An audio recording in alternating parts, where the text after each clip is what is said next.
पुराने जमाने की बात है। बगदाद शहर में दो भाई रहते थे।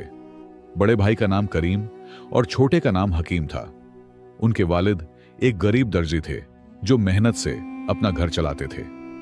एक दिन अचानक वालिद बीमार पड़ गए और कुछ ही रोज बाद इंतकाल कर गए। दोनों भाई यतीम हो गए। वालिद की मौत के बाद घर में बहुत मुश्किल आ गई। करीम की उम्र सिर्फ 16 साल थी और हकीम 14 साल का। घर में खाने को कुछ नहीं था। करीम बहुत परेशान हो गया और सोचने लगा कि अब क्या होगा। हकीम ने कहा, भाई अल्लाह पर भरोसा रखो। करीम ने जवाब दिया, भरोसे से पेट नहीं भरता। करीम सुबह उठा तो उसने फैसला किया कि वो शहर में कोई काम ढूंढेगा। वो घर से निकला और बाजार की तरफ चल दिया। रास्ते में उसे एक अमीर सौदागर मिला। सौदागर ने पूछा, तुम कौन हो? करीम ने कहा, मैं यतीम हूं और काम ढूंढ रहा हूं। सौदागर ने कहा, मेरे गोदाम में आ जाओ। सौदागर ने करीम को अपने गोदाम में काम दे दिया। करीम रोज सुबह से शाम तक मेहनत करता। उसे महीने में सिर्फ 10 दीनार मिलते थे। यह रकम बहुत कम थी, लेकिन करीम को कबूल थी। वो सोचता था, कुछ नहीं से यह बेहतर है। घर आकर वो हकीम से कहता, देखो मेरी मेहनत से रिज़्क मिल रहा है। हकीम रोज 5 वक्त नमाज पढ़ता और कुरान की तिलावत करता था। वो मस्जिद में जाकर दीन की तालीम हासिल करता। करीम उसे कहता, तुम बैठे बैठे वक्त जाया करते हो, चल मेरे साथ काम पर। हकीम मुस्कुराकर कहता, भाई इल्म हासिल करना भी जरूरी है, अल्लाह मेरा रिज़्क भी देगा। करीम इस बात पर नाराज हो जाता। एक दिन शहर में एक बड़े आलिम तशरीफ लाए। लोग उनका वज सुनने मस्जिद में जमा हुए। हकीम भी वहां पहुंचा। आलिम ने कहा, जो अल्लाह पर भरोसा रखता है अल्लाह उसका रिज़्क भेजता है। परिंदे सुबह खाली पेट निकलते हैं और शाम को भरे पेट लौटते हैं। हकीम का दिल इन बातों से रोशन हो गया। घर आकर हकीम ने करीम को आलिम की बातें सुनाई। करीम ने कहा, यह सब कहानियां हैं, हकीकत नहीं। रिज़्क के लिए मेहनत करनी पड़ती है। मैं रोज जान तोड़ मेहनत करता हूं, तब रोटी मिलती है। तुम सिर्फ बैठे बैठे अल्लाह अल्लाह करते रहो, देखते हैं कितना रिज़्क आता है। हकीम खामोश रहा और मुस्कुराया। कुछ दिन बाद शहर में खबर फैली कि बादशाह को एक नेक आलिम की जरूरत है जो शहजादे को दीन की तालीम दे सके। शहर के उलेमा ने हकीम का नाम तजवीज किया। हकीम अभी जवान था, लेकिन उसका इल्म बहुत गहरा था। बादशाह ने हकीम को महल में बुलाया। हकीम डरते डरते महल पहुंचा। बादशाह ने उससे कई सवालात पूछे। हकीम ने तमाम सवालों के बेहतरीन जवाब दिए। बादशाह बहुत खुश हुआ और कहा, आज से तुम शहजादे के उस्ताद हो, तुम्हें हर माह 100 दीनार मिलेंगे। यह सुनकर हकीम हैरान रह गया। 100 दीनार बहुत बड़ी रकम थी। उसने अल्लाह का शुक्र अदा किया। वो समझ गया कि यह अल्लाह का फजल है। हकीम घर पहुंचा तो करीम को सारी बात बताई। करीम यह सुनकर हैरान रह गया। उसके चेहरे पर हैरत के आसार थे। वो सोचने लगा कि मैं इतनी मेहनत करता हूं फिर भी 10 दीनार मिलते हैं, और हकीम घर बैठा रहा तो उसे 100 दीनार मिल गए। करीम के दिल में अब एक अजीब सी कशमकश शुरू हो गई थी। वो रोज सौदागर के गोदाम में काम करता, लेकिन उसका दिल नहीं लगता था। वो हर वक्त यही सोचता रहता कि हकीम को इतनी आसानी से रिज़्क कैसे मिल गया। एक दिन उसने सौदागर से तनख्वाह बढ़ाने की दरख्वास्त की। सौदागर ने इनकार कर दिया और कहा, खुशकिस्मती है, यह भी मिल रहा है। करीम गुस्से में घर लौटा। हकीम महल से आया था और खुशी से कुरान पढ़ रहा था। करीम ने कहा, तुम्हें तो सब आसानी से मिल गया, मेरा कोई नहीं पूछता। हकीम ने प्यार से कहा, भाई सब्र करो, अल्लाह सबको देता है। तुम भी नमाज पढ़ो और अल्लाह पर भरोसा रखो। करीम चिढ़ गया और कमरे में चला गया। रात को करीम सो नहीं सका। वो सोचता रहा कि क्या वाकई अल्लाह पर भरोसा काफी है या फिर मेहनत जरूरी है। उसके दिल में ख्याल आया कि वो भी हकीम की तरह आजमा कर देखे। सुबह उठकर वो नमाज पढ़ने लगा। हकीम ये देखकर बहुत खुश हुआ और बोला, माशाअल्लाह भाई, अल्लाह आपको हिदायत दे। करीम ने कुछ दिन नमाज पढ़ी, लेकिन कोई तब्दीली नहीं आई। उसकी जिंदगी वैसी की वैसी रही। वो सोचने लगा कि शायद ये तरीका सिर्फ हकीम के लिए है। उसने फैसला किया कि वो काम छोड़ देगा। अगर वाकई अल्लाह रिज़्क देता है तो उसे भी देगा। उसने सौदागर के पास जाकर काम छोड़ दिया। सौदागर ने कहा, तुम्हारी मर्जी। करीम घर आया और हकीम को बताया कि उसने काम छोड़ दिया है। हकीम घबरा गया और बोला, भाई ये क्या किया? मेहनत करना भी जरूरी है। अल्लाह पर तवक्कुल का मतलब ये नहीं कि काम ही छोड़ दो। करीम ने कहा, तुमने कहा था अल्लाह रिज्क देता है, अब देखता हूं क्या होता है। पहले दिन करीम घर में बैठा रहा, उसे कुछ नहीं मिला। दूसरे दिन भी कुछ नहीं हुआ। तीसरे दिन घर में खाने को कुछ नहीं बचा। हकीम अपनी तनख्वाह से खाना लाया। करीम शर्मिंदा हुआ लेकिन खामोश रहा। एक हफ्ता गुजर गया, करीम को कोई काम नहीं मिला। उसका दिल बैठने लगा। वो सोचने लगा, शायद उसने गलती की। एक दिन करीम मस्जिद में बैठा अल्लाह से दुआ कर रहा था। उसकी आंखों में आंसू थे। वो कह रहा था, ऐ अल्लाह, मैंने तुझ पर भरोसा किया, मुझे रास्ता दिखा। तभी एक बूढ़ा शख्स वहां आया। उसने करीम को रोते देखा और पूछा, क्या मसला है बेटा? करीम ने अपनी पूरी कहानी सुना दी। बूढ़े ने मुस्कुराकर कहा, बेटा, तवक्कुल का मतलब बेअमली नहीं होता। पहले ऊंट को बांधो, फिर अल्लाह पर भरोसा करो। नबी करीम ने यही फरमाया, मेहनत करो और अल्लाह से उम्मीद रखो। रिज़्क अल्लाह देता है, लेकिन असबाब इख्तियार करना जरूरी है। करीम ने बूढ़े का शुक्रिया अदा किया और घर की तरफ चल दिया। रास्ते में उसे एक ताजिर मिला जो मजदूरों को ढूंढ रहा था। ताजिर ने करीम से पूछा, क्या तुम काम करोगे? करीम ने फौरन हां कह दी। ताजिर ने कहा, तुम्हें 20 दीनार माहाना दूंगा। करीम की खुशी की इंतहा न रही। यह पहले से दोगुना था। घर पहुंचकर उसने हकीम को सब बताया। हकीम बहुत खुश हुआ। दोनों भाइयों ने अल्लाह का शुक्र अदा किया। अब करीम भी नमाज पढ़ता और मेहनत भी करता। जिंदगी में बरकत आने लगी। कुछ महीने गुजर गए और दोनों भाइयों की जिंदगी अच्छी चल रही थी। करीम अपने नए काम में मेहनत से लगा रहता। ताजिर उसकी ईमानदारी से बहुत खुश था। एक दिन ताजिर ने करीम को बुलाया और कहा, तुम बहुत अच्छे इंसान हो, मैं तुम्हें अपना साझी बनाना चाहता हूं। करीम यह सुनकर हैरान रह गया। उसने शुक्रिया अदा किया। करीम अब ताजिर का शरीक बन गया था। उसके पास पहले से ज्यादा दौलत आने लगी। वो अच्छे कपड़े पहनने लगा और अच्छा खाना खाने लगा। हकीम अब भी सादा जिंदगी गुजारता था। वो अपनी तनख्वाह में से गरीबों की मदद करता। करीम कहता, भाई, अब तो हमारे पास पैसे हैं, आराम से रहो।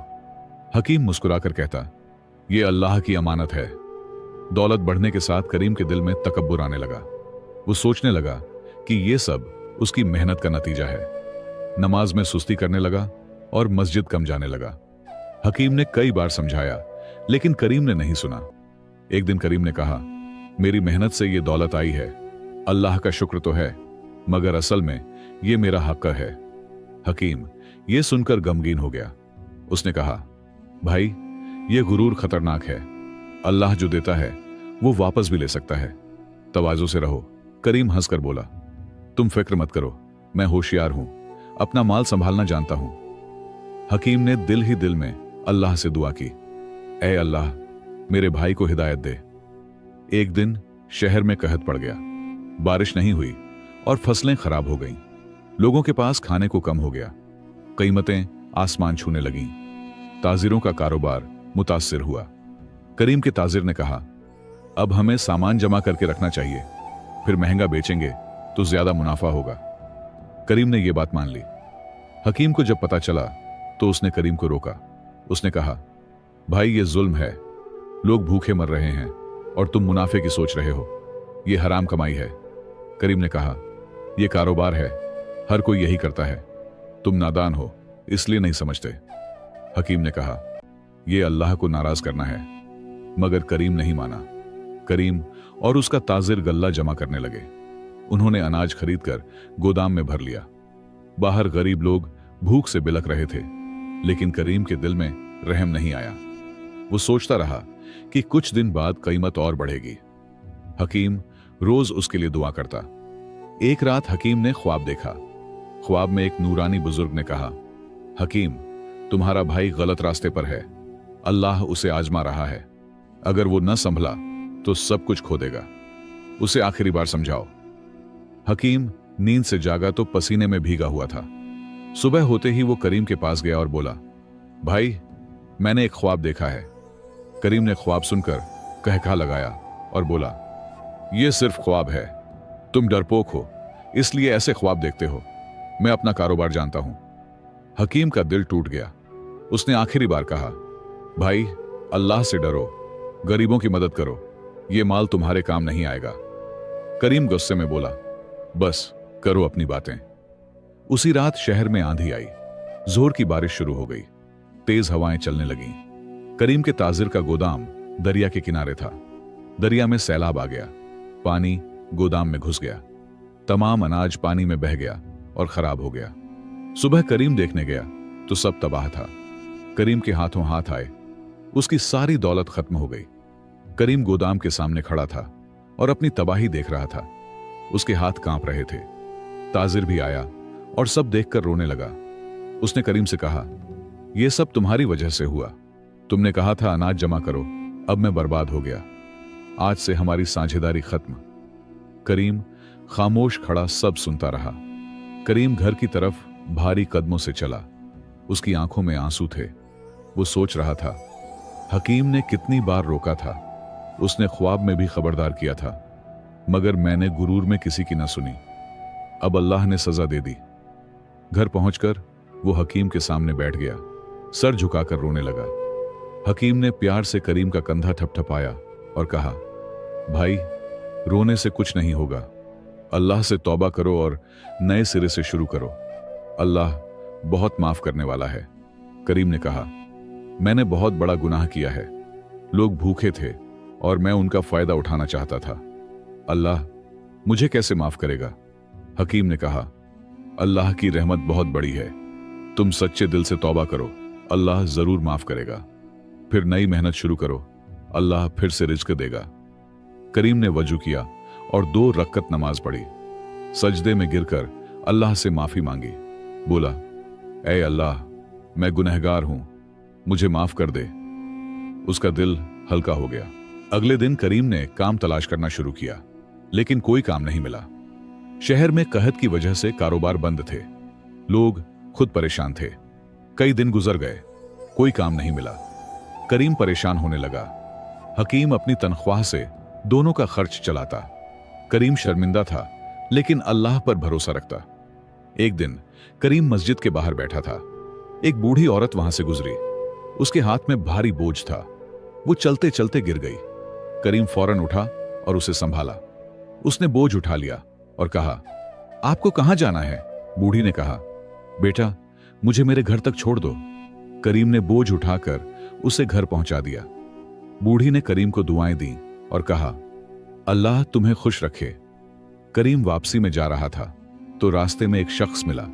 उसने कहा, मैं तुम्हें देख रहा था, तुमने उस बूढ़ी की बहुत मोहब्बत से मदद की। मैं एक काफिले का सरदार हूं, मुझे एक अमानतदार आदमी की जरूरत है, क्या तुम मेरे साथ काम करोगे? करीम ने खुशी से हां कह दी। कारवां, सरदार ने कहा, हम अगले हफ्ते सफर पर जाएंगे, तुम्हें सामान की हिफाजत करनी होगी, तनख्वाह 50 दीनार महीना मिलेगी। करीम हैरान रह गया, इतनी तनख्वाह उसे कभी नहीं मिली थी। उसने अल्लाह का शुक्र अदा किया। वो समझ गया कि नेक काम का सिला अल्लाह फौरन देता है। घर आकर करीम ने हकीम को खुशखबरी सुनाई। हकीम बहुत खुश हुआ और कहा, देखा भाई, अल्लाह ने फिर से दिया। अल्लाह कभी अपने बंदों को मायूस नहीं करता। जो तौबा करता है अल्लाह उसे नया मौका देता है। करीम ने कहा, तुमने मुझे सहारा दिया, इसलिए आज ये दिन देखा। तुमने मुझे अल्लाह की तरफ लौटाया। दोनों भाइयों ने मिलकर शुक्राने की नमाज पढ़ी। करीम अब पूरी तरह बदल चुका था। उसने फैसला किया कि जो कुछ कमाएगा उसमें से गरीबों को भी देगा। अगले हफ्ते कारवां रवाना हो गया। करीम ने अपने भाई हकीम को अलविदा कहा। हकीम ने दुआ दी कि अल्लाह सफर में तुम्हारी हिफाजत करे। कारवां में 20 ऊंट थे जिन पर कीमती सामान लदा था। करीम की जिम्मेदारी सामान की हिफाजत थी। सरदार ने कहा, रास्ते में डाकू भी हो सकते हैं, होशियार रहना। करीम ने सर झुकाकर इताअत की। कई दिन का सफर था। रास्ते में रेगिस्तान और पहाड़ थे। करीम रात को जागता और सामान की निगरानी करता। दिन में कारवां चलता रहता। वो वक़्त पर नमाज पढ़ता और कुरान की आयातें पढ़ता। दूसरे साथी उसकी नेक आदतें देखकर हैरान होते। एक ने कहा, करीम, तुम बहुत नेक इंसान लगते हो। करीम मुस्कुराया और खामोश रहा। चौथे दिन कारवां एक वीरान जगह से गुजर रहा था। अचानक पहाड़ों से डाकुओं ने हमला कर दिया। वो चीख चीख कर कह रहे थे, सामान छोड़ दो। कारवां वाले डर गए। सरदार ने कहा, भागो यहां से। लेकिन करीम ने हिम्मत नहीं हारी। उसने कहा, हम अमानत की हिफाजत करेंगे, अल्लाह हमारी मदद करेगा। करीम ने बुलंद आवाज में अल्लाह का नाम लिया। बाकी साथियों ने भी हिम्मत कर ली। उन्होंने लाठियां उठा लीं और डाकुओं का मुकाबला किया। करीम बहुत बहादुरी से लड़ा। डाकू समझ गए कि यह आसान शिकार नहीं। थोड़ी देर बाद डाकू भाग गए। कारवां वालों ने खुशी के नारे लगाए। सरदार ने करीम को गले लगाया और कहा, तुम्हारी हिम्मत ने आज सबको बचा लिया। अगर तुम न होते तो हम बर्बाद हो जाते। मैं तुमसे बहुत खुश हूं। करीम ने कहा, यह सब अल्लाह का फजल है। मैंने सिर्फ अपनी जिम्मेदारी निभाई। अमानत की हिफाजत हर मुसलमान का फर्ज है। सरदार ने दिल में सोचा, यह वाकई एक सच्चा मोमिन है। कारवां अपनी मंजिल के करीब पहुंच गया। एक बड़े शहर में दाखिल हुए। वहां सरदार ने अपना सामान फरोख्त किया। अच्छा मुनाफा हुआ। सरदार ने करीम को 50 दीनार दिए और कहा, यह तुम्हारी तनख्वाह है। फिर उसने 50 दीनार और निकाले। बोला, यह इनाम है तुम्हारी बहादुरी का। करीम ने शुक्रिया अदा किया, लेकिन इनाम लेने से इनकार कर दिया। करीम ने कहा, मुझे सिर्फ अपना हक चाहिए। मैंने अपना काम किया, उसका इनाम अल्लाह देगा। सरदार हैरान हो गया। उसने कहा, आजकल कोई इतना ईमानदार नहीं। तुम वाकई खास हो। ठीक है, अगर नहीं लेते तो कोई बात नहीं, लेकिन अब से तुम मेरे मुकर्रर साथी हो। हर सफर में तुम्हें साथ ले जाऊंगा। करीम ने कबूल कर लिया और वापसी का सफर शुरू हुआ। रास्ते में करीम सोचता रहा कि कितनी बदल गई है जिंदगी। पहले घमंड था, अब आजिजी है। पहले लालच था, अब कनात है। यह सब अल्लाह की मेहरबानी है और हकीम की दुआओं का नतीजा है। एक हफ्ते बाद वो अपने शहर वापस पहुंचा। हकीम उसे देखकर बहुत खुश हुआ। करीम ने हकीम को सारा वाकया सुनाया। हकीम ने अल्लाह का शुक्र अदा किया। करीम ने 100 दीनार में से 50 निकाले और कहा, यह गरीबों में तकसीम कर दो, यह अल्लाह का हक है। हकीम की आंखों में खुशी के आंसू आ गए। उसने कहा, भाई, तुम वाकई बदल गए हो। अल्लाह ने तुम्हें हिदायत दी है। करीम ने कहा, यह तुम्हारी दुआओं का असर है। दोनों भाइयों ने मिलकर गरीबों में पैसे बांटे, भूखों को खाना खिलाया और जरूरतमंदों की मदद की। लोग दुआएं देने लगे। करीम को बेपनाह सुकून मिला। उसने महसूस किया कि देने में जो मजा है वो लेने में नहीं। अल्लाह की राह में खर्च करना सबसे बड़ी खुशी है। रात को दोनों भाइयों ने शुक्राने की नमाज अदा की। जिंदगी में बरकतें ही बरकतें थीं। कुछ साल गुजर गए। करीम अब एक कामयाब ताजिर बन चुका था, लेकिन उसके दिल में तवाज़ो और अल्लाह का खौफ था। हकीम अब शहर का मशहूर आलिम था। बादशाह भी उसकी इज्जत करता था। दोनों भाई मिलकर लोगों की खिदमत करते। एक दिन शहर में एक बूढ़ा फकीर आया जो बहुत बीमार लग रहा था। करीम ने उसे देखा तो फौरन पहचान लिया। यह वही बूढ़ा था जो सालों पहले मस्जिद में मिला था, जिसने करीम को तवक्कुल का सही मतलब समझाया था। करीम दौड़कर उसके पास गया और कहा, बाबा, आपको याद है मैं वही नौजवान हूं। बूढ़ा मुस्कुराया और बोला, हां बेटा, याद है। अल्लाह ने तुम्हें बदल दिया। करीम ने बूढ़े को घर ले जाकर उसका इलाज करवाया। बूढ़ा कुछ ही दिनों में सही हो गया। उसने करीम से कहा, बेटा, मैं तुम्हें एक राज बताता हूं। जब तुम मस्जिद में रोते मिले थे, उस दिन मैंने तुम्हारे लिए खूब दुआ की थी। मैंने अल्लाह से कहा था, इस बंदे को हिदायत दे। फिर मैंने तुम्हें सबक सिखाया। अल्लाह ने मेरी दुआ कबूल की और आज तुम कामयाब हो। करीम की आंखों में आंसू आ गए। उसने कहा, बाबा, आपने मुझे जिंदगी दी। आपकी दुआ ने मुझे बदल दिया। बूढ़े ने कहा, बेटा, यह अल्लाह का करम था। मैं तो बस एक जरिया था। असल में तुम्हारे भाई हकीम की दुआओं ने असर किया। वो रोज तुम्हारे लिए रो रो कर दुआ करता था। अल्लाह ने उसकी सुन ली। करीम ने हकीम को बुलाया और सब बताया। हकीम शर्मिंदा हो गया और बोला, यह तो भाई का हक था। बूढ़े ने कहा, लेकिन अब मैं तुम्हें एक अहम बात बताता हूं। तीनों गंभीर होकर सुनने लगे। बूढ़े ने कहा, वो बूढ़ी औरत याद है जिसका बोझ करीम ने उठाया था। करीम ने कहा, हाँ याद है। बूढ़े ने कहा, वो कारवां सरदार की वालिदा थीं। उस दिन वो अपने बेटे को एक अमानतदार आदमी तलाश करने भेजने वाली थीं। उन्होंने तुम्हें देखा और बेटे से कहा, उसी वजह से सरदार ने तुम्हें नौकरी दी। ये अल्लाह का करिश्मा था। करीम हैरान रह गया। उसने कहा, सुभान अल्लाह, अल्लाह कैसे इंतजाम करता है। एक छोटा सा नेक अमल इतना बड़ा बदला लाया। बूढ़े ने कहा, बेटा, अल्लाह हर चीज देखता है। जो नेकी करता है अल्लाह उसे जरूर बदला देता है। शायद फौरन नहीं, लेकिन वक्त आने पर जरूर। रिज्क भी अल्लाह ही देता है, मगर असबाब भी इख्तियार करने पड़ते हैं। हकीम ने कहा, और सबसे बड़ी बात यह है कि गरूर इंसान को तबाह कर देता है। आजीजी और शुक्रगुजारी से बरकत आती है। करीम ने कहा, मैंने ये सबको मुश्किल रास्ते से सीखा। पहले सब खोया, फिर अल्लाह ने सब वापस दिया। बूढ़े ने कहा, यही तो अल्लाह की रहमत है। वो अपने बंदों को आजमाता है, फिर नवाजता है। बूढ़ा कुछ दिन बाद रुखसत हुआ। जाते वक्त उसने कहा, बेटो, अब तुम्हारी जिम्मेदारी है। लोगों को सबक सिखाओ कि रिज्क अल्लाह देता है। मेहनत करो, मगर अल्लाह पर भरोसा रखो। गरूर मत करो और गरीबों की मदद करो। दोनों भाइयों ने वादा किया कि वो ये पैगाम फैलाएंगे। बूढ़ा दुआ देकर चला गया। दोनों भाई उम्र भर लोगों को यही सबक सिखाते रहे। करीम कारोबार करता और हकीम इल्म सिखाता। दोनों गरीबों की मदद करते और अल्लाह का शुक्र अदा करते। उनकी जिंदगी से लोगों ने सीखा कि रिज्क अल्लाह देता है, मेहनत असबाब है, गरूर तबाही है और आजीजी कामयाबी की कुंजी है। ये किस्सा आज भी लोग अपने बच्चों को सुनाते हैं। दोस्तों, रिज्क अल्लाह के हाथ में है, लेकिन मेहनत और सबब कारण अपनाना भी जरूरी है। घमंड और लालच इंसान को बर्बाद कर देते हैं। आजी, नम्रता, शुक्रगुजारी और गरीबों की मदद से जिंदगी में बरकत आती है। नेक अमल का बदला अल्लाह जरूर देता है। अल्लाह पर भरोसा रखो, सब्र करो और नेक काम करते रहो। दोस्तों, उम्मीद करता हूं कि आपको यह कहानी पसंद आई होगी।